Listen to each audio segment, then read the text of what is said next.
Hello students, good morning. Welcome to ABN online classes. Myself Sandeep Kumar, your computer teacher. Let's start today computer science class. Student, in last class we have studied pandas part second. In this we have studied advanced operation on pandas. We have studied some operation like maximum, minimum, count, average and sum. Okay, sir. In last class हम लोगों ने study किया था कुछ descriptive statics study किए थे to calculate the maximum values from data frame to calculate the minimum value from the data frame after that we have studied sum function okay student now we start continue your class from the sum function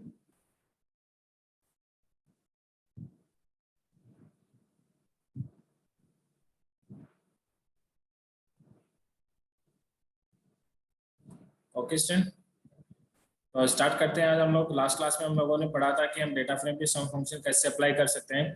तो data frame dot sum function is used to display the used to find the sum of data frame. यानी हम क्या करेंगे, किसी data frame का अगर हमें sum find out करना है तो वहाँ पे फंक्शन हम अप्लाई करेंगे data frame dot sum regardless of इस डेटा टाइप। यानी मैटर नहीं करता कि आपके डेटा फ्रेम में जो कॉलम्स है उनका डेटा टाइप क्या है। अगर स्ट्रिंग होगा तो उनको सबको कंबाइन कर देगा, नंबर्स होंगे यानी इंटीजर होंगे तो उनको क्या करेगा, ऐड कर देगा। ये होता है सम फंक्शन की प्रॉपर्टी।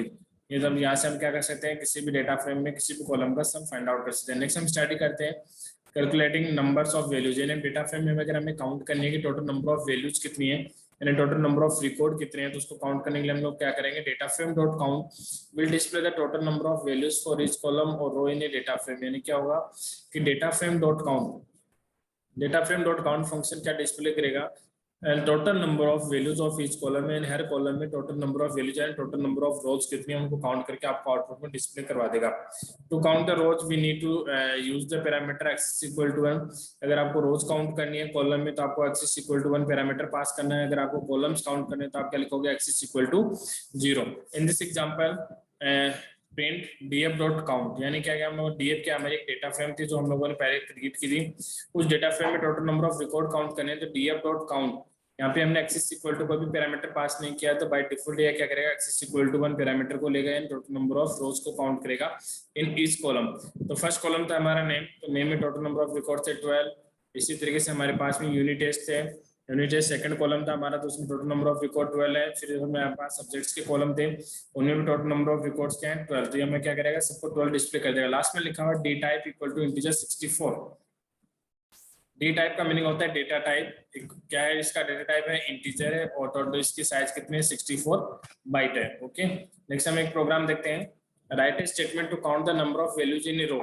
यानी किसी रो में, पर्टिकुलर रो में अगर हमें वैल्यूज को काउंट करना है तो उसको हम कैसे काउंट करेंगे, तो उसके लिए पाइथन प्रोग्राम है। हम सिंपली क्या करेंगे, जो हमारे डेटा फ्रेम है डीएफ, उसमें काउंट फंक्शन को अप्लाई कर देंगे। तो हमने लिखा DF dot count axis equal to 1। तो एक्सिस इक्वल टू 1 का मतलब होगा कि पर्टिकुलर रो में टोटल नंबर ऑफ रिकॉर्ड्स कितने हैं उनको काउंट करेगा ये। तो यहाँ से क्या होगा, फर्स्ट रो में टोटल 7 रिकॉर्ड है, सेकंड रो में भी 7 रिकॉर्ड है। तो हमारे पास क्या है कि जितनी भी डेटा फ्रेम, जो भी डाटा फ्रेम है उस डेटा फ्रेम में टोटल नंबर ऑफ रोज कितने 11 और सॉरी 12 रोज है। 12 रोज में क्या है, हर रो में क्या है टोटल नंबर ऑफ रिकॉर्ड है वो 7 है। तो यहाँ से क्या होगा, सबका आंसर आ जाएगा 7। तो हम क्या कर सकते हैं, काउंट फंक्शन के थ्रू डाटा फ्रेम में किसी कॉलम में रोज को काउंट कर सकते हैं, किसी कॉलम में टोटल नंबर ऑफ रिकॉर्ड्स को काउंट कर सकते हैं। अगर आपको रो में total number of records count करने तो आपको पैरामीटर लगाना होगा एक्सिस इक्वल टू 1, और बाय डिफॉल्ट इसमें पैरामीटर होता है एक्सिस इक्वल टू 0 होता है, वो क्या कहता है कॉलम के लिए अप्लाई होता है। नेक्स्ट है कैलकुलेटिंग मीन। अब यहाँ क्या करें, डेटा फ्रेम का मीन फाइंड आउट करना है, इस कॉलम का मीन फाइंड आउट करते हैं। Data frame dot mean will display the mean. Mean का मतलब होता है average of the values of each column of A data frame. यानी क्या करेगा, डेटा फ्रेम के हर कॉलम का एवरेज यानी मीन फाइंड आउट करने के लिए इसको काम लेते हैं। It is only applicable for numeric values. यानी क्या होगा, ये सिर्फ न्यूमेरिक वैल्यू के लिए अप्लाई होता है। तो data frame dot mean function क्या करेगा, हर कॉलम का, इस कॉलम का एवरेज वैल्यू फाइंड आउट करने के लिए इसको यूज में लेते हैं। फॉर एग्जांपल जैसे हमारे पास में स्टार्टिंग डेटा फ्रेम थी, डेटा फ्रेम में हम क्या करेंगे, मेन फंक्शन को अप्लाई करेंगे। तो लिखेंगे डीएफ डॉट मेन। डीएफ हमारी डेटा फ्रेम थी जो हम लोगों ने क्रिएट की थी, डॉट मीन फंक्शन हमने अप्लाई कर दिया।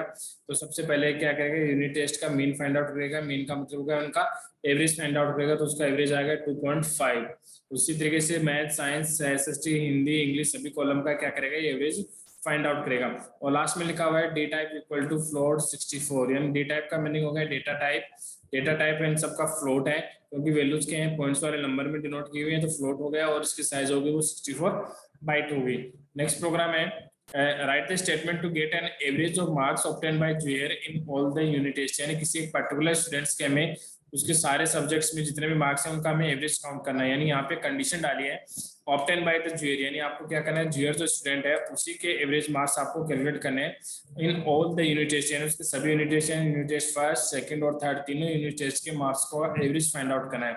तो सबसे पहले हम क्या करेंगे, इनके डेटा को फिल्टर कर लेंगे। यानी हमारे पास कंडीशन है जुएर, तो जुएर कंडीशन को अप्लाई करके हम क्या करेंगे, इनके डेटा को फिल्टर करेंगे। तो इसके लिए हमने एक डाटा फ्रेम क्रिएट किए, डीएफ जुएर मार्क्स, हमने डेटा फ्रेम क्रिएट कर दी डीएफ जुएर मार्क्स इक्वल टू डीएफ जुएर, यानी हम लोग क्या करें, जुएर के जितने भी डाटा हैं first unit test, second unit test और थर्ड यूनिट टेस्ट के डेटा को हम लोग फिल्टर कर लेते हैं अकॉर्डिंग टू उसके नेम। तो एक हमने डाटा फ्रेम यहाँ से क्रिएट कर दी, डीएफ जुएर मार्क्स एंड जुएर के मार्क्स इक्वल टू डीएफ जुएर डॉट एलओसी। एलओसी फंक्शन को अप्लाई करके यहाँ पे हम क्या करें, इंडेक्सिंग मेथड को अप्लाई कर रहे हैं। यहाँ पे हमें किसी पर्टिकुलर डेटा को फाइंड आउट करना है तो वहाँ पे हम क्या करेंगे, इंडेक्सिंग टेक्निक को अप्लाई करेंगे। तो हमने एलओसी इक्वल टू हमने डिफाइन कर दिया कि मैथ्स से इंग्लिश, यानी मैथ्स से इंग्लिश लेके मैथ्स कॉलम से लेकर इंग्लिश कॉलम तक जितने भी कॉलम सबको हमने क्या कर लिया, यहाँ से फिल्टर कर लिया। और उसके बाद में इसको डीएफ जुएर मार्क्स को हमने क्या करवा दिया, प्रिंट करवा दिया। ओके, अब क्या हुआ, हमारे पास जो आउटपुट जो फ्रेम होगी डीएफ जुएर मार्क्स, वो हमारी इस तरीके से डिस्प्ले होगी। ये रो के इंडेक्स नंबर है 3 4 5, कॉलम के इंडेक्स नंबर हमारे पास मैथ साइंस एसएसटी हिंदी और इंग्लिश। तो इसके तीनों यूनिट टेस्ट के मार्क्स हमें 100 गए। मैथ्स में इसके फर्स्ट यूनिट टेस्ट में 20, सेकंड यूनिट टेस्ट में 23, थर्ड में 22। इसी तरीके से साइंस में फर्स्ट यूनिट टेस्ट में 17, सेकंड में 15, थर्ड में 18। उसी तरीके से एसएसटी में फर्स्ट यूनिट टेस्ट में 22, सेकंड में 21, थर्ड में 19। इसी तरीके से हिंदी में फर्स्ट यूनिट टेस्ट में 24, सेकंड में 25, थर्ड में 23। इंग्लिश में फर्स्ट यूनिट टेस्ट में 19, सेकंड में 15 और थर्ड में 13। ये तो हो गया हमारे पास में जुएर के डाटा फिल्टर कर लिया हम लोगों ने सारे यूनिट टेस्ट के। अब हमें क्या करना है, जो हमने इन डाटा को फिल्टर किया इन पे हमें क्या करना होगा, मेन फंक्शन को अप्लाई करना है, हमें इनका एवरेज फाइंड आउट करना है। तो इसके लिए हम लोग लिखेंगे, हम लोगों ने यहाँ से प्रिंट करवा दिया, यहाँ से हम लोग फंक्शन अप्लाई करते हैं प्रिंट एफ जुएर marks dot mean axis equal to 1, यानी हम लोगों ने लिखा जुएर dot marks mean axis equal to 1। इसका मतलब क्या हो गया, जुएर के फर्स्ट एक्सिस इक्वल टू 1 का मतलब हो गया फर्स्ट यूनिट टेस्ट के सभी सब्जेक्ट्स के मार्क्स का एवरेज, यानी एक्सिस इक्वल टू 1 का मतलब हो गया हम क्या कर रहे हैं, रो पे मीन फंक्शन को अप्लाई कर रहे हैं। तो यहाँ पे हमने लोग लिखा डीएफ जुएर मार्क्स, जो हमने अभी डेटा फ्रेम बनाई है डीएफ जुएर marks dot mean function bracket में पैरामीटर पास करवा दिया हमने एक्सिस इक्वल टू 1। हम लोगों ने क्या किया, यहाँ से जो जुएर मार्क्स जो डेटा फ्रेम है उसमें फर्स्ट रो के सभी वैल्यूज का मीन फाइंड आउट कर लिया, दैट इज 20.4। फिर सेकंड का हमने एवरेज फाइंड आउट कर लिया, दैट इज 19.8। और फिर थर्ड का हमने एवरेज फाइंड आउट कर लिया, that is 19.0। Data type is float, size is 64 byte. Okay student, तो यहाँ से हमारे पास क्या हो गया कि हमने किसी पर्टिकुलर स्टूडेंट के डेटा को फिल्टर करके एक डेटा फ्रेम क्रिएट की। उस डेटा फ्रेम पे हम लोगों ने मेन फंक्शन को अप्लाई करके, और मेन फंक्शन को हमने यहाँ पे अप्लाई किया है रो में। तो हमने प्रत्येक रो में यानी फर्स्ट हर यूनिट टेस्ट के मार्क्स का एवरेज हमने यहाँ से फाइंड आउट कर लिया। सेकेंड है कैलकुलेटिंग मीडियन। मीडियन हम कैसे कैलकुलेट करेंगे, तो data frame dot median function will display the middle value of the data, यानी क्या करेगा, मीडियन फंक्शन क्या करेगा, उस डाटा के मिडल वैल्यू को डिस्प्ले करवाएगा। तो इसके लिए हम फंक्शन अप्लाई करेंगे data frame dot median. Data frame का मतलब होगा जो डाटा फ्रेम आप जिस डाटा फ्रेम पे आप अप्लाई करना चाहते हैं उसका name dot median function will display the middle value of the data. वो क्या करेगा, उसे डेटा फ्रेम में हर कॉलम की मिडल वैल्यू को डिस्प्ले करेगा। This function will display the medium of values of each column of A data frame, यानी वो डेटा फ्रेम के हर कॉलम की मीडियम वैल्यू को फाइंड आउट करने के लिए इस फंक्शन को हम काम में लेते हैं। It's only applicable for the numeric values. ये क्या करेगा, ओनली न्यूमेरिक वैल्यूज पे अप्लाई होगा, इसको हम स्ट्रिंग वैल्यूज पे अप्लाई नहीं कर सकते। फॉर एग्जांपल हमारे पास में data frame already created that is DF, तो हम लोगों ने प्रिंट करवा दिया है print type DF dot median. तो हम लोग यहाँ से क्या करें, जो डाटा फ्रेम हमारा डीएफ उसका मीडियन फाइंड आउट करेंगे। तो यूनिट टेस्ट का मीडियन आएगा 2.5 एंड इसकी मिडिल वैल्यूज को क्या करेगा, ये प्लस मिडिल वैल्यूज को डिस्प्ले करेगा। अब हमारे पास जो डाटा फ्रेम तो इसमें टोटल नंबर ऑफ वैल्यूज हैं वो 12 है, तो 12 का मीडियन यहाँ से फाइंड आउट नहीं होगा। तो हम लोग क्या करेंगे, 6 और 7 जो वैल्यू होगी उन दोनों का ऐड करके उसको 2 से डिवाइड कर देंगे, तो वहां से हमारे पास क्या हो गया, उसका मीडियन फाइंड आउट हो जाएगा। तो मीडियन हो गया यूनिट टेस्ट का मीडियन 2.5 आएगा, मैथ का मीडियन 19.0, साइंस का मीडियन इज 20.0, एसएसटी का मीडियन है वो 19.5 है, हिंदी का मीडियन है वो 21.5 है, इंग्लिश का मीडियन है वो 21.0 है। तो यहाँ से हम लोगों ने क्या किया, पूरी कंप्लीट डेटा फ्रेम का मीडियन फाइंड आउट कर लिया। अब हम क्या करेंगे, किसी पर्टिकुलर कंडीशन के आधार पर मीडियन में कैसे कैलकुलेट करेंगे, तो उसके लिए हम एक प्रोग्राम देखते हैं। Write the statement to print the median marks of mathematics in unit test first, यानी यूनिट टेस्ट फर्स्ट में मैथमेटिक्स के जितने भी मार्क्स हैं हर सब्जेक्ट हर स्टूडेंट्स के, उनका हम क्या करते हैं, मीडियन निकालते हैं। तो सबसे पहले हम क्या करेंगे, हमारे पास कंडीशन गिवन है कि यूनिट टेस्ट के अकॉर्डिंग पहले डेटा को फिल्टर कर लेते हैं। तो उसके लिए हम लोगों ने एक डेटा फ्रेम बना दिया, DF maths unit test first UT1, यानी हमने यहाँ से एक डेटा फ्रेम क्रिएट कर दिया, डीएफ मैथ्स UT फर्स्ट, ये डेटा फ्रेम हो गई, equal to DF maths bracket में हमने लिखा df.ut इक्वल टू 1, यानी हम लोगों ने कंडीशन लगा दी कि जो df डेटा फ्रेम है इसमें यूनिट टेस्ट फर्स्ट के जितने भी डेटा उनको हमने कहाँ पे ट्रांसफर कर दिया, df maths unit test first data frame में हमने इनको फिल्टर कर लिया। इसके बाद में हम लोग क्या करेंगे, df maths unit test first data frame को हम लोगों ने प्रिंट करवा दिया। तो जब हम प्रिंट करवाएंगे तो हमारे पास डेटा फ्रेम जो प्रिंट होगी दैट इज, जो कॉलम रो 0 रिप्रेजेंट करेगा 22 को, थर्ड रो रिप्रेजेंट करा है 20 को, 6 रिप्रेजेंट करा है 23 को, 9 रिप्रेजेंट करा है 15 को। हम लोगों ने यूनिट टेस्ट फर्स्ट में जिन जिन स्टूडेंट्स ने यूनिट टेस्ट फर्स्ट में मैथ्स में स्कोर किया उन सबके स्कोर को हमने यहाँ से प्रिंट करवा लिया। अब क्या करेंगे, ये जो हमारे पास डाटा फ्रेम है इस डेटा फ्रेम पर मीडियन फंक्शन को अप्लाई करेंगे। तो इसके लिए मीडियन फंक्शन में हम लोगों ने लिखा DF maths median, data frame हमने बना ली DF maths median equal to DF maths unit first जो भी हमने क्रिएट किया डॉट मीडियन फंक्शन को अप्लाई करते हैं और इसको हम लोग क्या करते हैं, यहाँ से प्रिंट करवा देते हैं। अब इसका मीडियन कैलकुलेट करें, मीडियन का मतलब होता है मिडल वैल्यू। तो यहाँ से देखो हमारे पास टोटल नंबर ऑफ वैल्यूज है 1 2 3 4, तो 4 का मिडल क्या आएगा 2, तो यानी सेकंड वैल्यू हमारे पास आएगी इसकी मिडल, लेकिन सेकंड वैल्यू है वो एग्जैक्ट मिडल नहीं। तो हम लोग क्या करेंगे, सेकंड और थर्ड वैल्यू को ऐड करके और 2 से डिवाइड कर देंगे। तो हमारे सेकंड और थर्ड वैल्यूज क्या है 20 और 23, दोनों का एडिशन हो गया 43, 42 को डिवाइड करेंगे, 43 को हम डिवाइड करेंगे तो क्या आएगा 21 पॉइंट समथिंग आए थे, हमारा मीडियम हो गया that is 21.0। Okay student, the number of values are even in number so that the two middle values 20 and 22 are added. तो मिडिल वैल्यूज हमारे पास 20 एंड 22, उन दोनों का हम ऐड करेंगे, ऐड करने के बाद उनको 2 से डिवाइड कर देंगे, तो उन दोनों का जो एवरेज होगा वो क्या होगा, हमारा मीडियन कैलकुलेट हो जाएगा। तो ये था हमारा median function. Median function apply करने हम लिखेंगे data frame dot median bracket करेंगे पहली कंडीशन। फर्स्ट कंडीशन में क्या होगा, ये जो मीडियन फंक्शन होगा डेटा फ्रेम के हर कॉलम का इस कॉलम का मीडियन फाइंड आउट कर लेगा, मीडियन का मतलब होगा मीडियन वैल्यू फाइंड आउट कर लेगा। सेकंड, अगर हमारे पास में कोई पर्टिकुलर कंडीशन होगी उसके आधार पर अगर मीडियन कैलकुलेट करना है तो सबसे पहले हम क्या करेंगे, उस कंडीशन को अप्लाई करके डेटा को फिल्टर कर लेंगे, फिर फिल्टर डेटा पे हम लोग क्या करेंगे, मीडियन फंक्शन को अप्लाई करेंगे। नेक्स्ट है कैलकुलेटिंग मोड। तो मोड फंक्शन को अप्लाई करने के लिए हमारे पास मेथड होगा data frame dot mode will display the mode, यानी data frame dot mode function को हम यूज में लेंगे। डेटा फ्रेम का मतलब हो गया उस डेटा फ्रेम का नाम जिस पे आप फंक्शन अप्लाई करना चाहते हो। मोड फंक्शन है तो डॉट मोड वो क्या करेगा, उस डेटा फ्रेम का मोड डिस्प्ले करेगा। The mode is the define the value that appears the most number of times in data। यानी मोड क्या होता है, वो वैल्यू होगी जो डेटा में सबसे अधिक बार रिपीट हो रही है, यानी एक से अधिक बार रिपीट आ रही है तो उसका मतलब वो क्या है, वो उस डेटा फ्रेम की या उस कॉलम की क्या है, मोड वैल्यू होगी।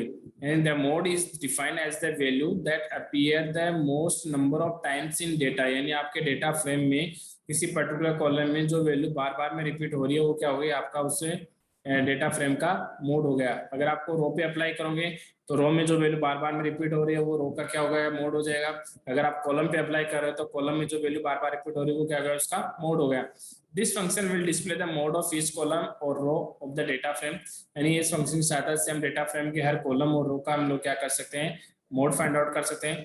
To get the mode of Hindi marks the following statement can be use. अगर आपको हिंदी सब्जेक्ट के ओनली हिंदी सब्जेक्ट के आपको क्या करने हैं, मार्क्स का मोड फाइंड आउट करना है तो हम लोग क्या करेंगे, लिखेंगे डीएफ ब्रैकेट में हमने लिखा हिंदी, हम लोग क्या करते हैं डेटा को फिल्टर कर लेते हैं।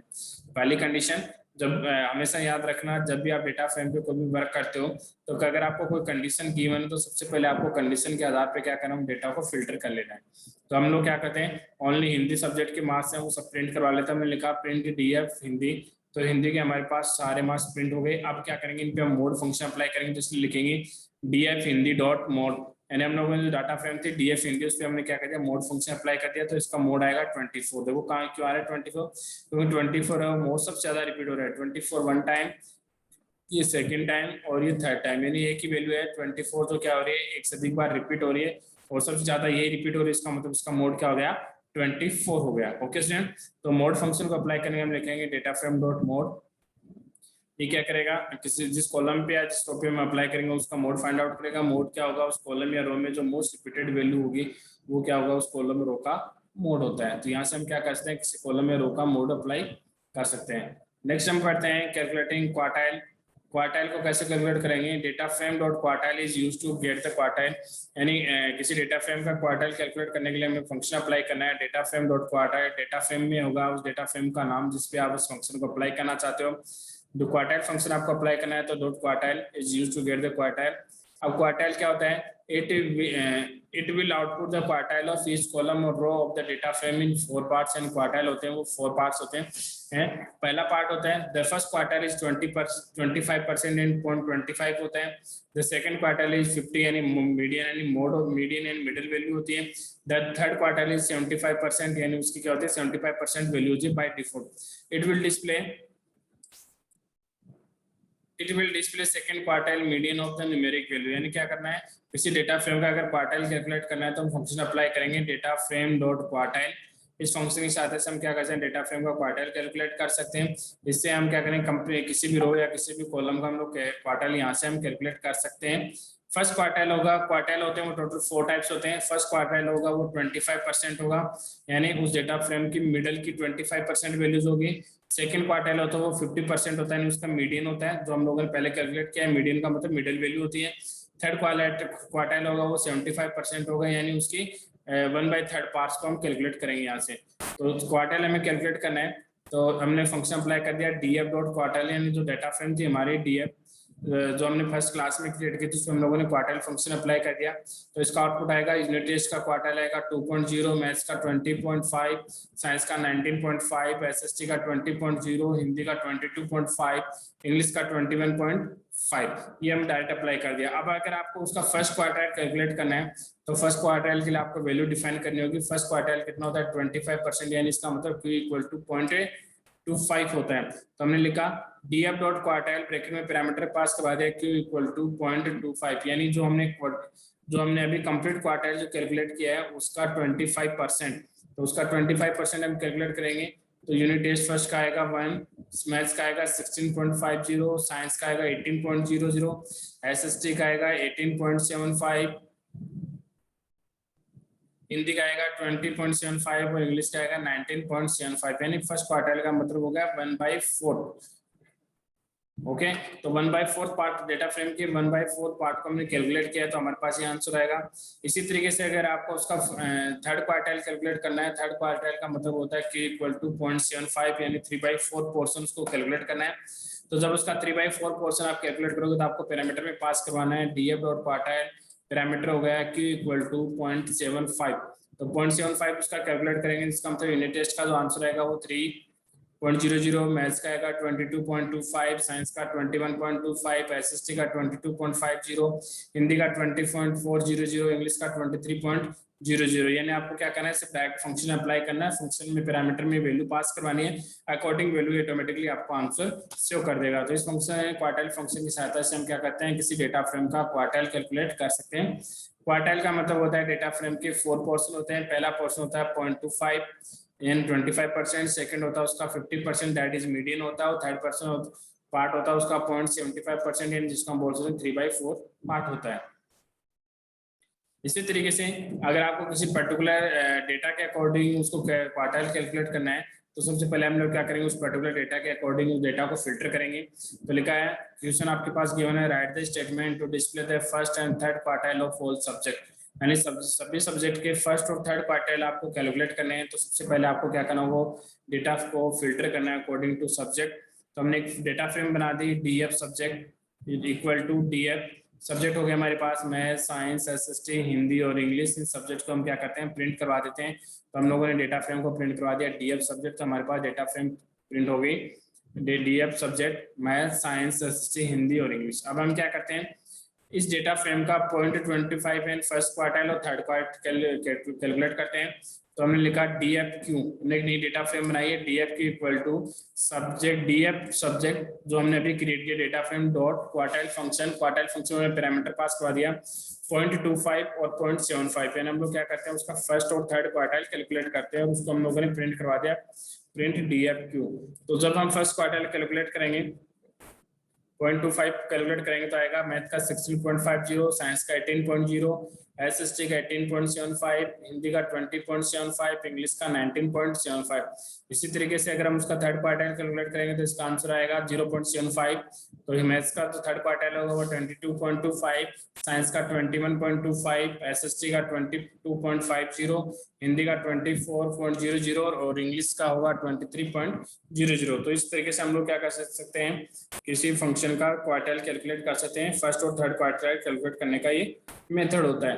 नेक्स्ट हम पढ़ते हैं वेरिएंस। नेक्स्ट हमारे पास ऑपरेशन है कि किसी डेटा फ्रेम का वेरिएंस हम कैसे कैलकुलेट करते हैं। तो data frame dot VAR function is used to display the variance, यानी किसी डेटा फ्रेम का वेरिएंस कैलकुलेट करने के लिए हम फंक्शन अप्लाई करेंगे डॉट VAR।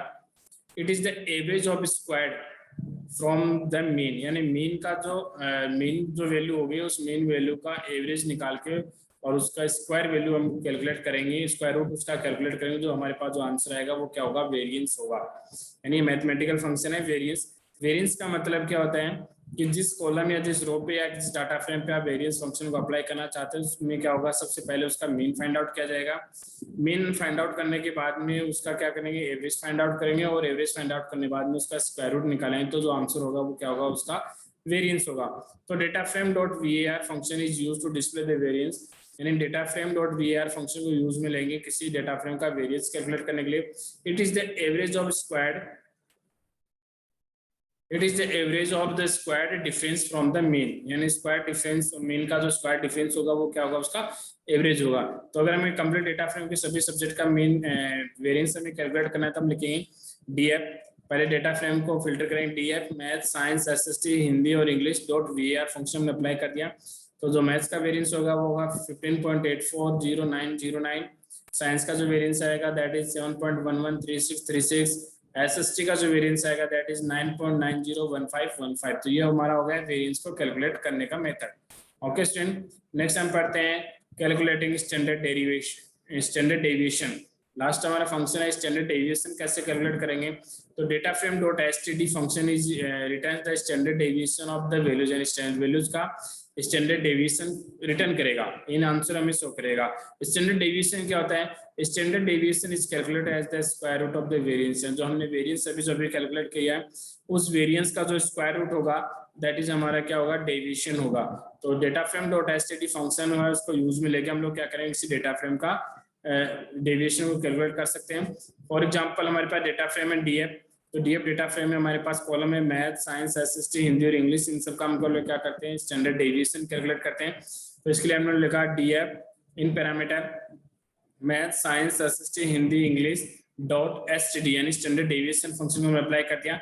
जैसे हम स्टैंडर्ड डेविएशन फंक्शन अप्लाई करेंगे तो हमारे पास क्या होगा, मैथ्स का डेविएशन आ गया दैट इज 3.980064, साइंस का डेविएशन होगा 2.667140, SST का डेविएशन है दैट इज 3.146667, हिंदी का डेविएशन है 3.157483, इंग्लिश का डेविएशन है दैट इज 3.370999। ये हो गया हमारे यहाँ से डेविएशन कैलकुलेशन करने का मेथड। ओके स्टूडेंट, नेक्स्ट है data frame dot describe function display the descriptive statical values in single command, यानी आपको अगर किसी डेटा फ्रेम की स्टैटिकल वैल्यू काउंट करनी है तो उसके लिए हम फंक्शन अप्लाई करेंगे data frame dot describe function. This help us to describe the set of data in data frame, इन डेटा फ्रेम में डाटा का सेट है, यानी उसकी डिस्क्रिप्टिव वैल्यू को काउंट करने के लिए इस फंक्शन को यूज में लिया जाता है। ओके स्टूडेंट, ये थे हमारे एडवांस फंक्शन। नेक्स्ट हम पढ़ते हैं डेटा एग्रीगेशन। अब क्या करें, एग्रीगेशन का मीनिंग होता है एग्रीगेट फंक्शन हम अप्लाई करेंगे, तो डेटा फ्रेम पे हम एग्रीगेट फंक्शन कैसे अप्लाई कर सकते हैं। Aggregation means to transfer the data set and produce a single numeric value from the array from an array, यानी डेटा फ्रेम में जो भी वैल्यूज होंगी यानी डेटा फ्रेम के हर कॉलम में जो वैल्यूज हैं उनको हम बोल सकते हैं वो क्या है, जो एरे हैं। तो उनके हम लोग क्या करें, उसका जो आंसर होगा वो सिंगल वैल्यूज में ट्रांसफर कर सकते हैं, एग्रीगेट वैल्यू के रूप में हम आंसर अगर हमें लेना हो तो वहां पे हम लोग क्या करेंगे, एग्रीगेट फंक्शन को अप्लाई करेंगे। Aggregation can be applied to one और more columns together. Aggregation function है वो एक कॉलम पे भी अप्लाई कर सकते हैं और एक से अधिक कॉलम पे भी एक साथ में अप्लाई किया जा सकता है। Aggregate functions are maximum, minimum, sum, count, standard और वेरिएशन होते हैं। तो सबसे पहले हम अप्लाई करते हैं एग्रीगेट फंक्शन मैक्स, तो इसके लिए हम लिखेंगे df डॉट एग्रीगेट, ब्रैकेट में हमने फंक्शन अप्लाई कर दिया मैक्स, तो ये क्या करेगा, हर कॉलम की मैक्सिमम वैल्यू को काउंट करेगा। तो इसी तरीके से जब आउटपुट डिस्प्ले होगा तो यूनिट टेस्ट की मैक्सिमम वैल्यू है 3, मैथ कॉलम की मैक्सिमम वैल्यू है 24, साइंस कॉलम की मैक्सिमम वैल्यू 25, एसएसटी कॉलम की मैक्सिमम वैल्यू 25, हिंदी कॉलम की मैक्सिमम वैल्यू 25 और इंग्लिश कॉलम की मैक्सिमम वैल्यू है 24। To use multiple aggregate function in a single statement, अगर आपको एक ही स्टेटमेंट में एक से अधिक एग्रीगेट फंक्शन को एक साथ अप्लाई करना है तो हम लिखेंगे df डॉट एग्रीगेट, पैरामीटर के रूप में हम लिखा मैक्स कॉमा काउंट, हम लोग क्या करें यहाँ से दो फंक्शन अप्लाई करें। पहला होगा मैक्सिमम फंक्शन जो क्या करेगा, हर कॉलम के मैक्सिमम वैल्यू को काउंट करेगा। दूसरा फंक्शन हम लोगों ने लगा दिया काउंट, वो क्या करेगा, टोटल नंबर ऑफ रिकॉर्ड है कॉलम में, टोटल नंबर ऑफ रिकॉर्ड्स को रिटर्न करेगा। तो पहले मैक्स फंक्शन हम अप्लाई करते हैं, तो मैक्स फंक्शन हमने लगाया है, तो यूनिट टेस्ट की वैल्यू है 3। सबसे पहले स्ट्रिंग फंक्शन, सबसे पहला कॉलम हमारे पास नेम है, तो नेम में सबसे बड़ी लेंथ शायद स्ट्रिंग है वो जुएर की है, तो आउटपुट होगा इसका जुएर। यूनिट टेस्ट की मैक्सिमम वैल्यू है वो 3, मैथ्स की मैक्सिमम वैल्यू 24, साइंस की मैक्सिमम वैल्यू 25, एसएसटी की मैक्सिमम वैल्यू 25, हिंदी की मैक्सिमम वैल्यू 25 और इंग्लिश की मैक्सिमम वैल्यू 24 है। इसी तरीके से हमने सेकंड फंक्शन अप्लाई किया काउंट, तो वो क्या करेगा, total number of records count करेगा। तो हमारे पास नेम कॉलम में टोटल नंबर ऑफ रिकॉर्ड है 12 है। इसी तरीके से यूनिट टेस्ट में भी 12 है, मैथ्स में भी 12, साइंस में भी 12, एसएसटी में भी 12 और हिंदी में भी 12 और इंग्लिश में भी 12 को रिकॉर्ड है। तो ये हमें क्या करेगा, यहाँ से काउंट कर देगा आंसर में। इसी तरीके से अगर हमने लिखा ओनली आपको मैथ सब्जेक्ट में ओनली आपको मैथ सब्जेक्ट में मैक्सिमम और मिनिमम फंक्शन अगर आपको अप्लाई करें तो हम लिखेंगे df maths dot aggregate, function में पैरामीटर पे मैं पास करवा दिया मैथ्स मैक्सिमम कॉमा मिनिमम, यानी हम लोग क्या करें, जो मैथ्स कॉलम है उसकी मैक्सिमम और मिनिमम वैल्यू काउंट करें, तो हमारे पास में आउटपुट हो गया मैक्सिमम वैल्यू दैट इज 24 और minimum value 12। We can also use the parameter axis with the argument function, आप axis parameter को भी काम में ले सकते हो। by default the value of axis is 0, by default value of axis equal to 0 means किस पे अप्लाई होता है, ये कॉलम पे अप्लाई। अगर आपको रो पे अप्लाई करना तो आप लिखोगे axis equal to 1। इसी तरीके से एग्जांपल हम देखते हैं। सबसे पहले हम axis equal to 0 के लिए देखते हैं, तो हमने लिखा df maths dot aggregate maximum minimum axis equal to 0, यानी आपके पास जो मैथ्स कॉलम है उस मैथ्स कॉलम का आपको मैक्सिमम और मिनिमम वैल्यू काउंट करनी है। तो हमने लिखा df maths and data frame में मैथ्स कॉलम पे डॉट एग्रीगेट फंक्शन अप्लाई कर रहे हैं मैक्सिमम और मिनिमम और एक्सिस इक्वल टू 0। तो एक्सिस इक्वल टू 0 का मतलब आप क्या कर रहे हो, कॉलम पे अप्लाई कर रहे हो, तो यहाँ से आपको उस कॉलम की मैक्सिमम और मिनिमम वैल्यू आउटपुट में होगी। इसी तरीके से अगर आपको रो पे अप्लाई करना है तो हमने लिखा df मैथ्स कॉमा साइंस, यानी हम लोग मैथ्स और साइंस कॉलम है दोनों को हमने सिलेक्ट कर लिया, डॉट एग्रीगेट फंक्शन अप्लाई किया, उनका सम फाइंड आउट कर रहे हैं, सम एक्सिस इक्वल टू 1, यानी हम लोगों ने क्या किया, यहाँ पे रो में अप्लाई किया है हमारा एवरेज एग्रीगेट फंक्शन कौन कौन से सम फंक्शन को। तो ये क्या करेगा, जो फर्स्ट रो है उसमें मैथ्स और साइंस सब्जेक्ट हैं, उन दोनों के मार्क्स को ऐड करके उनका सम फाइंड आउट करेगा। तो ये क्या करेगा, हर कॉलम हर रो के लिए क्या करेगा, हमारे पास उसका सम आंसर रिटर्न करेगा। तो जैसे हम फंक्शन को अप्लाई करेंगे एक्सिस इक्वल टू 1 रो पे अप्लाई किया, तो फर्स्ट रो में मैथ्स और साइंस सब्जेक्ट का सम दैट इज 43, सेकंड रो में 41, नेक्स्ट में 33, नेक्स्ट में 37, फिर 38, 40, क्या करेगा 1 बाय 1 कंप्लीट हर रो के मैथ्स और साइंस कॉलम का सम हमें रिटर्न कर देगा। नेक्स्ट है सॉर्टिंग ए डेटा फ्रेम। नेक्स्ट ऑपरेशन करते हैं। अब हम लोगों ने यहाँ से क्या किया, डेटा फ्रेम पे मैथमेटिकल फंक्शन हम लोगों ने स्टडी कर लिया, उसके बाद में हम लोगों ने एग्रीगेट फंक्शन स्टडी कर लिए। अब हम क्या करेंगे, सॉर्टिंग अप्लाई करेंगे, डाटा को एक ऑर्डर में सेट करेंगे। Sorting refers to the arrange of data elements in specific order. Sorting का मतलब क्या होता है, to arrange the data in order. Order का मतलब इट मे बी असेंडिंग और डिसेंडिंग ऑर्डर, यानी आपको डेटा फ्रेम को जो डेटा है उन डेटा को आपको सेट करना है इंक्रीजिंग ऑर्डर या डिक्रीजिंग ऑर्डर में। Which can either be ascending और डिसेंडिंग, एंड सॉर्टिंग होती है वो असेंडिंग ऑर्डर भी हो सकती है और डिसेंडिंग ऑर्डर भी हो सकती है। Pandas provide sort underscore values function to sort the data values of a data frame। यानी किसी डेटा फ्रेम की वैल्यूज को अगर आपको सॉर्ट करना है तो हम फंक्शन अप्लाई करेंगे, सॉर्ट अंडरस्कोर वैल्यूज फंक्शन को यूज में लेके हम लोग क्या करेंगे, उस डेटा फ्रेम की वैल्यूज को सॉर्ट करेंगे यानी उनको एक ऑर्डर में सेट करेंगे। The syntax of function is follows. Syntax क्या होगा सॉर्ट अंडरस्कोर वैल्यूज फंक्शन का? फर्स्ट है डेटा फ्रेम का नाम जिसपे आपको अप्लाई करना है, तो data frame dot function sort underscore values by comma axis equal to 0 comma ascending equal to true. अब हम देखते हैं कि हम लोगों ने फंक्शन में पैरामीटर के रूप में by axis equal to 0 ascending equal to true variable parameter pass किए। इनका मीनिंग क्या होता है? तो here the list column by axis argument, एक कॉलम लिस्ट बाई यानी कॉलम की लिस्ट को रिप्रेजेंट करने के लिए फंक्शन हम लोग क्या करें, पैरामीटर पास करवाएंगे बाई एक्सिस आर्गुमेंट होंगे 0 फॉर रो और 1 फॉर कॉलम। यानी एक्सिस इक्वल टू 0 का मतलब हम लोग क्या करें, रो पे अप्लाई कर रहे हैं, रो के डाटा को सॉर्ट कर रहे हैं। अगर एक्सिस इक्वल टू 1 लिखा होगा इसका मतलब हम लोग क्या करें, कॉलम के डेटा को सॉर्ट करें। And the order of sorting मतलब आप किस ऑर्डर में सॉर्ट करोगे, असेंडिंग डिसेंडिंग में। असेंडिंग इक्वल टू फॉल्स और ट्रू। अगर आप असेंडिंग इक्वल टू ट्रू लिखोगे तो इसको असेंडिंग ऑर्डर में सेट कर देगा। अगर आपने लिखा असेंडिंग इक्वल टू फॉल्स यानी इसको क्या करेगा, डिसेंडिंग ऑर्डर में सॉर्ट कर देगा। Or pass an argument by default sorting is done in row, by default sorting is done on row index in ascending order. यानी क्या होगा, बाय डिफॉल्ट जो सॉर्टिंग होगा वो रो पे अप्लाई होगा और उसका ऑर्डर क्या होगा, वो असेंडिंग ऑर्डर होगा। अगर आप ये डिफाइन नहीं करोगे axis equal to 0 ascending equal to true तो क्या करेगा, ये बाय डिफॉल्ट क्या करेगा, सॉर्टिंग रो पे अप्लाई कर देगा और उसका जो ऑर्डर होगा वो कौन सा होगा, असेंडिंग ऑर्डर होगा। इसीलिए अब हम क्या करते हैं, इस डेटा फ्रेम फंक्शन को स्टडी करने के लिए हम लोग क्या करते हैं, डेटा फ्रेम को कंसिडर करते हैं।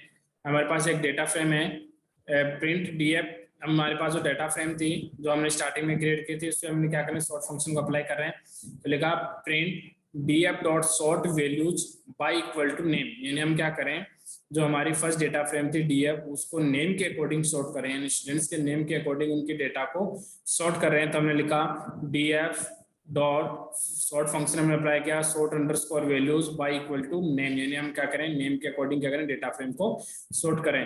तो हमारी जो डेटा फ्रेम होगी वो नेम के अकॉर्डिंग सॉर्ट हो जाएगी, यानी अल्फाबेटिकली सॉर्ट हो जाएगी इन असेंडिंग ऑर्डर में। Now to obtain sorted list of marks scored by all students in science in unit test second condition है हमारे पास में कि आपको सभी स्टूडेंट्स के साइंस सब्जेक्ट्स के मार्क्स को क्या करना है, सॉर्ट करना है ऑफ यूनिट टेस्ट सेकंड। यानी सेकंड यूनिट टेस्ट में सभी स्टूडेंट के साइंस के मार्क्स को सॉर्ट करना है। तो उसके लिए हम लोग क्या करेंगे, सबसे पहले हमारे पास कंडीशन गिवन है कि यूनिट टेस्ट सेकंड के हमें साइंस के डेटा को फिल्टर करना है। तो इसके लिए हमने एक डेटा फ्रेम बना दी DF unit test second equal to DF bracket में पैरामीटर के में पास होगा DF dot unit test equal to 2। यानी हम लोग क्या करें, सेकंड यूनिट टेस्ट के डेटा को फिल्टर कर रहे हैं। तो हमारे पास सेकंड यूनिट टेस्ट के सारे डाटा फिल्टर हो गए, यानी सारे सब्जेक्ट्स के यूनिट टेस्ट के डेटा हमारे पास आ गए। अब हमें क्या करना है, इनको सॉर्ट करना है अकॉर्डिंग टू साइंस। इसलिए ये कहा है क्वेश्चन में, इसने कहा है कि scored by all students in science subject के सारे डाटा को यूनिट टेस्ट सेकंड में यूनिट टेस्ट सेकंड के जितने भी डाटा है उनको साइंस कॉलम के अकॉर्डिंग आपको क्या करना है, सॉर्ट करना है। तो हम क्या करेंगे, सॉर्ट फंक्शन को अप्लाई करेंगे। तो इसके लिए लिखेंगे print DF unit test second two जो हमने अभी फ्रेम क्रिएट किया है dot sort values by equal to science. हम लोग क्या करेंगे, साइंस के अकॉर्डिंग उनके डेटा को हम सॉर्ट कर रहे हैं, यानी उनको असेंडिंग ऑर्डर में सेट करें। यहाँ पे हमने एक्सिस पैरामीटर को पास नहीं किया, नहीं हमने असेंडिंग ऑर्डर डिफाइन किया। इसका मतलब बाय डिफॉल्ट क्या होगा, असेंडिंग ऑर्डर होगा। तो यहाँ से क्या होंगे, यूनिट टेस्ट सेकंड के सभी स्टूडेंट्स के डेटा हैं वो साइंस के अकॉर्डिंग क्या हो जाएंगे, सॉर्ट हो जाएंगे। ओके स्टूडेंट, नेक्स्ट हमारे पास क्वेश्चन है write the statement which will sort the marks in English in the data frame DF based on unit test second in descending order. अभी तक हमने जो ऑर्डर स्टडी किया था वो असेंडिंग था, अब हम लोग क्या कहते हैं, डिसेंडिंग ऑर्डर पे क्वेश्चन कर रहे हैं। तो हमें क्वेश्चन में कहा गया है write the statement which sort the marks in English. वो मार्क्स जो हमारे पास जो डाटा फ्रेम थी स्टूडेंट्स के मार्क्स की, उस डाटा फ्रेम में इंग्लिश सब्जेक्ट के अकॉर्डिंग यानी इंग्लिश कॉलम के अकॉर्डिंग हमें डाटा को क्या करना है, सॉर्ट करना है DF based on unit test third unit test के जितने भी मार्क्स हैं सब्जेक्ट्स के उनको हमें इंग्लिश सब्जेक्ट के मार्क्स के अकॉर्डिंग क्या करना है, डिसेंडिंग ऑर्डर में सेट करना है। तो इसमें हमने लिखा सबसे पहले हम क्या करेंगे, थर्ड यूनिट टेस्ट के डेटा को फिल्टर कर लेंगे। तो इसके लिए हमने एक डेटा फ्रेम बना दी DF unit test third equal to DF bracket में पैरामीटर पास करवा दिया DF dot UT equal to third. यानी हम लोग क्या करें, जो हमारी डेटा फ्रेम थी DF, उसमें यूनिट टेस्ट थर्ड के डेटा को हमने फिल्टर कर लिया, और फिल्टर करने के बाद में इस डेटा फ्रेम को हम लोग क्या करेंगे, प्रिंट करवाएंगे। तो हमारे पास डेटा फ्रेम ये प्रिंट होगी, जो क्या है थर्ड यूनिट टेस्ट की डेटा फ्रेम होगी। अब क्या करना है, इस डेटा फ्रेम में हमें सॉर्टिंग अप्लाई करना है अकॉर्डिंग जो कॉलम होगा, इंग्लिश कॉलम के अकॉर्डिंग हमें सॉर्टिंग अप्लाई करनी है, और जो सॉर्टिंग ऑर्डर होगा वो क्या होगा, डिसेंडिंग होगा। तो इसलिए हम लिखेंगे प्रिंट DF यूनिट थर्ड, तो हमारे डेटा फ्रेम हो गई, डॉट सॉर्ट वैल्यूज फंक्शन हमने अप्लाई कर दिया बाई, किसके अकॉर्डिंग सॉर्ट करें, कॉलम हमारा इंग्लिश, तो हमने लिखा English ascending equal to false, यानी असेंडिंग इक्वल टू फॉल्स का मीनिंग हो गया हमें किस ऑर्डर में करना है, डिसेंडिंग में करना है। अगर यहाँ पे असेंडिंग इक्वल टू ट्रू होता है, इसका मतलब असेंडिंग ऑर्डर में करना है, और जब आपको डिसेंडिंग ऑर्डर में करना है तो आप लिखोगे असेंडिंग इक्वल टू फॉल्स, यानी असेंडिंग ऑर्डर में नहीं करना है, तो ऑटोमेटिकली वो सेकंड ऑर्डर क्या होगा, डिसेंडिंग उसको सिलेक्ट कर लेगा, और हमारे डाटा को क्या करेगा, डिसेंडिंग ऑर्डर में हमारे पास में प्रिंट करवा देगा। तो ये मेथड होता है डेटा फ्रेम की वैल्यूज को सॉर्ट करने का। ओके स्टूडेंट, नेक्स्ट हमारे पास में है ग्रुप बाई फंक्शन। तो ये हम लोग कल नेक्स्ट क्लास में स्टडी करेंगे। यहाँ तक कि क्लास में किसी स्टूडेंट को कोई प्रॉब्लम, कोई डाउट हो तो आप पूछ सकते हो, या पर्सनली मुझे कमेंट करके आप पर्सनली व्हाट्सएप ग्रुप पे मैसेज करके भी पूछ सकते हो। ओके स्टूडेंट, तो आज की क्लास को यहीं स्टॉप करते हैं। Thank you, have a nice day.